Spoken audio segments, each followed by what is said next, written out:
Bonjour, bienvenue dans cette nouvelle vidéo consacrée à l'introduction de nos données. Aujourd'hui, on va aborder les outils et les logiciels utilisés dans la data. L'objectif, c'est de faire une petite intro de ces outils et de ces logiciels qui sont principalement utilisés en entreprise et dans la vie courante pour un débutant comme pour un expert. Voilà. On va pas détailler très précisément ces logiciels, mais on va faire une petite notion de base, voir un petit peu de quoi il s'agit, quel est leur rôle. On peut savoir et on peut découvrir que chaque logiciel est adapté à une fonction. Voilà, on va voir ça tout de suite. Alors, le but de ce chapitre, c'est de comprendre un peu l'écosystème des différentes technologies de cette donnée, principalement utilisées en entreprise qui permettra de prendre une décision stratégique, faire des très bonnes prévisions et même faire des analyses et présenter aussi des résultats. Alors, on peut classer ces différents outils data sur différentes catégories. Alors, la première catégorie, c'est la collecte des données, qui est consacrée à l'extraction et la gestion des données, donc à la collecte des données, le stockage des données, basé sur les bases de données et les data warehouse qu'on a abordé précédemment, l'analyse et la visualisation, aussi qui est important, comme le reporting, la business intelligence et le dashboard. Le dashboard, ça veut dire tableau de bord. Le reporting, entre parenthèses, veut dire un ensemble de tableaux de bord, tout comme pour la business intelligence. Le machine learning et l'intelligence artificielle, l'IA, ça veut dire intelligence artificial. Le machine learning veut dire une statistique plus poussée pour établir un modèle, comme la modélisation ou la prédiction. Et enfin, le projet data qui permet de présenter nos données. Alors, on va commencer par la collecte et le stockage. Donc, on va dire qu'on va collecter les données via plusieurs façons. On a vu qu'on a plusieurs façons de stocker nos données. On n'a pas forcément besoin de logiciel, à part Internet, une feuille de papier, un stylo ou un formulaire, simplement. Donc, pour stocker les données, on aura certainement besoin, si on veut stocker sous forme relationnelle, c'est-à-dire un tableau de données, sous forme de tableau de données, comme une base de données, en utilisant MySQL. SQL est un logiciel basé sur le base de données au langage SQL. On va aborder ça dans les prochains chapitres, ne vous inquiétez pas. Ensuite, le plus récurrent, c'est le tableur, comme Excel. On l'a vu, un exemple dans les précédentes vidéos. Et il existe une stockage qui est non structurée, c'est-à-dire non relationnelle, ça veut dire non structurée, comme les data lake, sous forme de clé-valeur. Clé, c'est-à-dire le nom du variable et la valeur de la variable. Et ça va être NoSQL, Not Only SQL, qui est comme exemple, on a plusieurs logiciels comme MongoDB qui est le plus connu. Voilà. Donc, le structure relationnelle veut dire qui est structuré, un jeu de données structuré, comme une base de données ou un tableau Excel, et les structures non relationnelles sous forme de clés valeurs qui ne sont pas structurées, on utilisera les logiciels qui sont NoSQL, Not Only SQL, comme MongoDB par exemple. Donc, on va faire on va revoir ça, de structure relationnelle et sous forme de tableur. On avait dit Excel. Voilà, par exemple, on a une interface Excel qui est avec les données qui sont très structurées, bien classées. Elles sont parfaites. Là, on a un bureau de vote à Paris. Et on peut aussi stocker dans les bases de données, comme le logiciel MySQL. Là, c'est un interface du logiciel MySQL avec les identifiants, les auteurs et les titres qui sont bien classés. Ensuite, on a les structures non relationnelles, comme les bases NoSQL, qui sont basées sur des clés-valeurs sous forme de dictionnaire, mais qui ne sont pas structurées, en fait. Du coup, on a plusieurs logiciels qui peuvent analyser ces données, comme MongoDB, qui est plus connu, Cassandra, et Redis, et du coup DB, tout simplement.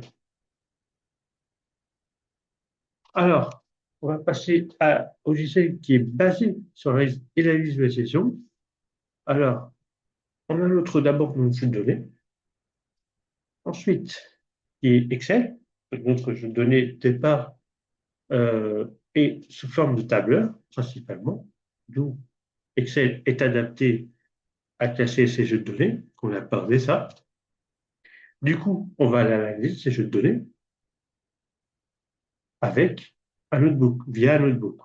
Un notebook, c'est un éditeur où on peut analyser nos données en tapant le code informatique, on va dire ça. Et on a quand même deux logiciels adaptés à ce genre de processus, R et Python. Du coup, que Python devient de plus en plus connu, adapté, comme la visuelle. Ensuite, après avoir analysé sous R ou principalement Python, qui est le plus utilisé, on peut pouvoir visualiser ces données, ces résultats sous forme graphique, comme Matplotlib Seaborn, qui est une bibliothèque de Python adaptée à l'analyse visuelle, au résultat visuel de nos résultats, ou sous forme de tableau de bord, qui on peut utiliser un logiciel adapté à part, comme Power BI ou Tableau, qui maintenant, Power BI est plus adapté dans le marché. Voilà, par exemple, on va faire voir les interfaces différentes logiciels de visualisation. À gauche, on a le Jupyter Notebook, utilisation du langage Python, qui est adapté à l'analyse et au machine learning. Et à droite, on a l'interface du logiciel R, où on peut voir en quatre parties. On va dire en haut à gauche, on peut taper nos analyses. En bas à gauche, on a nos résultats. Aussi, la liste des variables utilisées en haut à droite et les différents fichiers utilisés dans le projet en bas à droite. Ensuite, la visualisation. Du coup, on utilise principalement Power BI ou R, ou Tableau, pardon, mais Power BI est devenu un des meilleurs logiciels de la data analysis sur le marché depuis les débuts des années 2020. Du coup, Power BI est un logiciel de business intelligence et de data visualisation développé par Microsoft, fournissant la précision dans l'entreprise. Donc, c'est un logiciel qui est basé sur la prise de décision qui est plus facile, adaptée à la prise de décision. Donc, et de plus, c'est une plateforme qui évolue plus rapidement, unifiée pour les décisions en entreprise ou en service list. Personnellement, moi, je l'utilise. Voilà. Voilà. Par exemple, une interface de données, une interface du logiciel, où on voit une page d'un tableau de bord, on a plusieurs formes de résultats, sous forme de euh, camembert ou diagramme en secteur, qu'on abordera les différentes formes de graphiques plus tard, ou sous forme de chiffres, simplement. Et alors ensuite, on a les données du machine learning. Alors, on va refaire une petite définition du machine learning qui est un sous-domaine de l'intelligence artificielle qui permet à un système d'apprendre et d'améliorer de façon autonome tout en étant alimenté par les grandes quantités de données. Du coup, machine learning est adapté à des analyses plus poussées. Donc, on aura besoin d'un outil un peu adapté à cette analyse-là. Du coup, utilisera une bibliothèque de Python qui s'intitule, du coup, adapté. On a un autre jeu de données, Excel, tout simplement. On a un jeu d'entraînement, c'est-à-dire que nos résultats, on va le mettre dans le jeu d'entraînement, en notebook, par exemple scikit-learn, voilà, scikit-learn et TensorFlow et PyTorch sont les trois bibliothèques Python qui permettent de faire du machine learning. Ensuite, on utilise un modèle, après avoir mis nos jeux de données dans un jeu d'entraînement, on s'en fait un modèle et on peut présenter son modèle sous forme de graphique comme Matplotlib et Seaborn, qui sont les deux bibliothèques adaptées à la visualisation. Alors, scikit-learn et on va utiliser principalement scikit-learn qui est basé sur le machine learning et son interface est très simple et unifiée qui permet d'accéder à une nuance d'algorithmes et de sélection de modèles. Donc, scikit-learn est une bibliothèque spéciale dans les algorithmes du machine learning et qui est basée sur des logiciels, des bibliothèques comme NumPy, SciPy et Matplotlib, qui sont les outils indispensables pour la manipulation de données et la visualisation en Python. Voilà. Scikit-learn est important de le connaître impérativement. Scikit-learn, les différentes formes de scikit-learn qui permet d'utiliser les différentes formes d'algorithmes et permet de construire un modèle. Putain. On verra ça dans les prochaines vidéos qu'on abordera le machine learning. Du coup, on a notre jeu de données. On va faire un petit exemple. On a notre modèle et on a notre. On présente nos modèles. Ça, par exemple, on a un modèle de nuage de points, sous forme de nuage de points, d'un partitionnement. C'est-à-dire un partitionnement, c'est-à-dire un classement automatique de nos jeux de données. Voilà. C'est-à-dire qu'en fait, on a notre jeu de données, on construit un modèle, et du coup, Python, scikit-learn de Python, va construire, va classer automatiquement ces, ces, ces, ces points, ces nuages de points. Là, on a trois catégories de nuages de points dans ce logiciel, dans ce modèle. On va aborder ça, la façon dont on procède, dans les prochaines vidéos qu'on abordera le machine learning, bien sûr. Du coup, on a un cycle d'un projet data.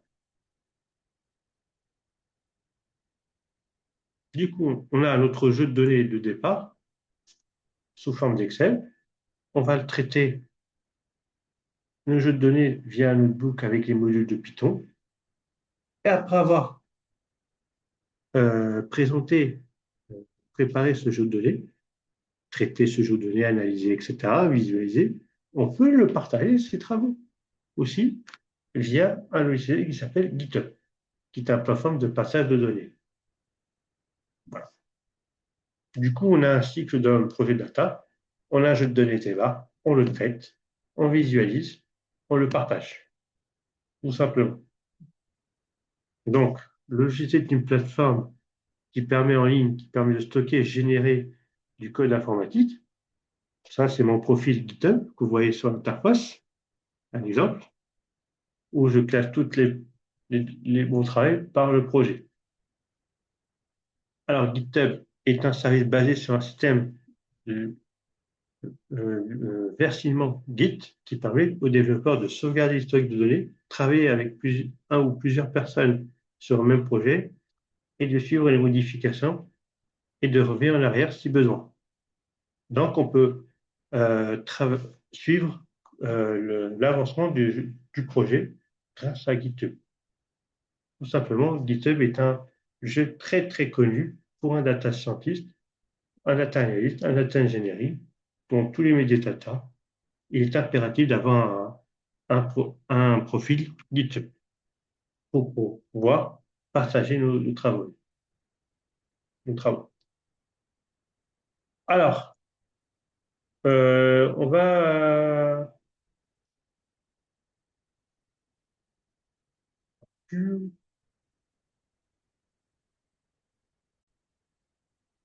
Du coup, les outils qu'on a vus ensemble permettent de travailler correctement, d'analyser et de traiter les données pour l'entreprise. Il est utilisé particulièrement en entreprise et on a vu qu'il existe plusieurs formes de catégories de données de logiciels en fonction des différentes catégories d'analyse de données, tout simplement. Alors, on a terminé ce chapitre. J'espère que vous avez un peu compris les démarches que je vous ai expliquées.